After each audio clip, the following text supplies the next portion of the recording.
Good morning, Wolves. Welcome to this edition of the Weekly Wolf. I'm Chris. And I'm Whitaker. First off, let's give a big shout out to the students of the week, shouted out by your teachers.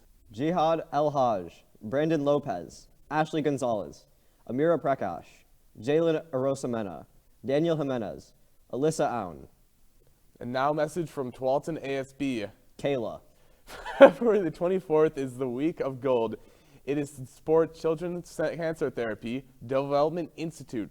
There is going to be a donation table at both North and South Lot to collect donations. Cash only, there will be prizes. The proceeds will go to Children's Cancer Therapy Development Institute. On Friday the 24th will be a Gold Out Spirit Day during school and for basketball doubleheader against Tigard. There will be tables in the entrance, money runs in the stands during halftime, and face paint available.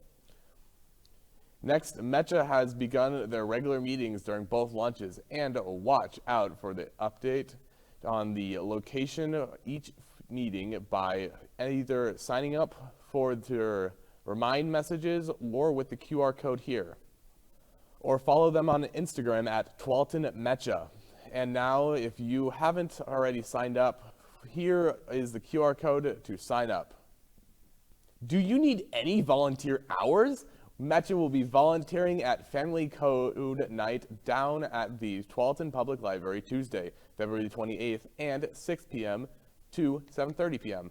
And we need some more volunteers. Scan this QR code to sign up to volunteer. Anyone and everyone is welcome to help.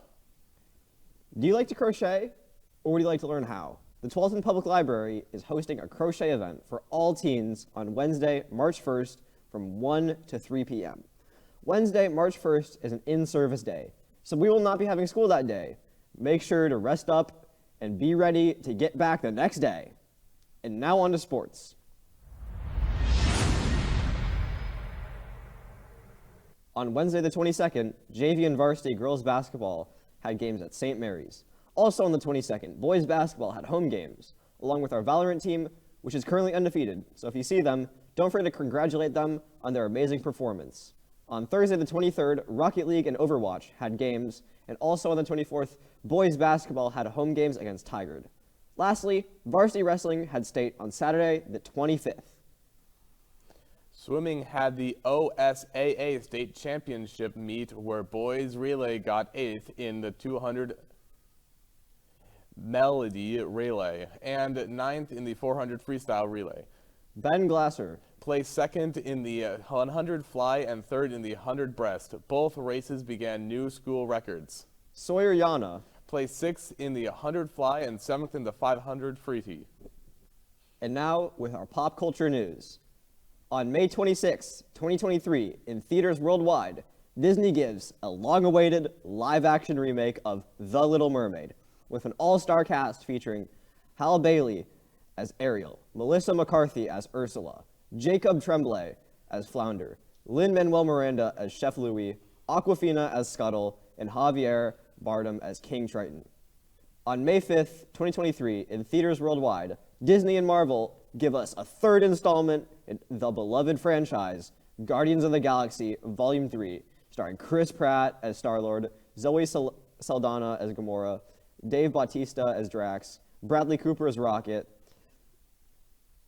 Pom Klementieff as Mantis, Vin Diesel as Groot, Karen Gillan as Nebula, with newcomers to the cast featuring Sylvester Stallone, Margot Robbie, John Cena, and Idris Elba. And now we give our attention to Black Student Union. Hey guys, my name is Jada and I'm president of BSU. Hey y'all, my name is Ngozi and I'm vice president of BSU. So on today's segment, we decided to interview another POC, and her name is Miss Cindy. So go ahead and introduce yourself. Hi everyone, my name is Miss Cindy, or you can also call me Miss Avila. I'm the Culturally Responsive Coordinator, and basically my title is just supports all students, especially student leaders and students in affinity groups, as well as work with community partners on racial justice and equity work, as well as support teachers. So I'm super happy to be here. It's been about 2 months now. But thank you for having me. Awesome. So our first question to you is, why did you decide to take on this position? Well, I feel like I've been in education for like the past 9 years, and so I've mainly been teaching at an elementary school.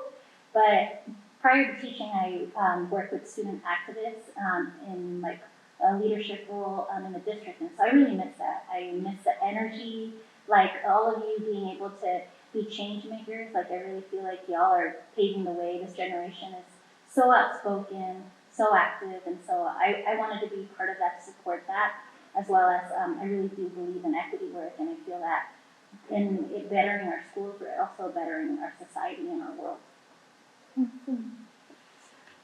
So, what are some ways you choose to support the BLM movement? Yeah, well, besides being an educator, I also identify as Latina and I'm immigrant. So I feel like being a person of color and being an ally to the Black Lives Matter is really important, and just making sure that we're better humans, you know. We're not colorblind. We know that there's a lot of identity differences, but those differences shouldn't divide us. They should unify us, and those differences should be celebrated. And so, in knowing my differences, I'm able to also celebrate and appreciate differences within our community. So I don't think that we're free until we're all completely free, and so that's part of the liberation work. So you identify as a Latina. What has been your experience as a woman of color? You know, it's been kind of difficult because I came to this country when I was young, and so I learned English in elementary school, and it was a culture shock. You know, my family, we were the only ones in my entire family to come to this country, and so being able to like navigate new culture, new language, was kind of lonely sometimes. But I'm happy that growing up in Woodburn, we had such a huge Latinx population and immigrant population, so that really made a difference. And just growing up, you know, experiencing a lot of racism, and navigating like higher education was something new to like our family, because nobody had gone to, for instance, like to college. But that really motivated me to like keep on pushing through the barriers and being a strong immigrant, like Latina woman that's not ashamed of her roots and the power that we have. Wow. So thank you for coming here and sharing your story with us. Of course. So, for our last segment, we want you to join us in our song suggestion of the week. So, is there anybody that you've been feeling recently? Oh my gosh, yes. I'm obsessed with Raul Alejandro. His concert's coming up, I believe next month. So anything by him, I would definitely recommend. Okay, know what? Yours. My song suggestion of the week is Money Spread by Lil Uzi Vert. I really like that song. I think it's like a, what's the word, like a motivational push, I guess. So yeah, I listen to it when I'm like doing homework or I need to get something done. So what about you? Mine is Not Finished by Lil Baby. The bass really hits, the beat hits, the lyrics hit, everything hits about that song. So I definitely think that y'all should give it a listen. Well, that wraps up our weekly Wolf. I hope you guys all are enjoying Spirit Week. And don't forget to participate as best as you can. Please participate, because don't want to be right. Come on, participate. So yeah, I hope you guys all have a great rest of your day, your week actually. And yeah, bye. And now for the Pledge of Allegiance. I pledge allegiance to the flag of the United States of America and to the republic for which it stands, one nation, under God, indivisible, with liberty and justice for all.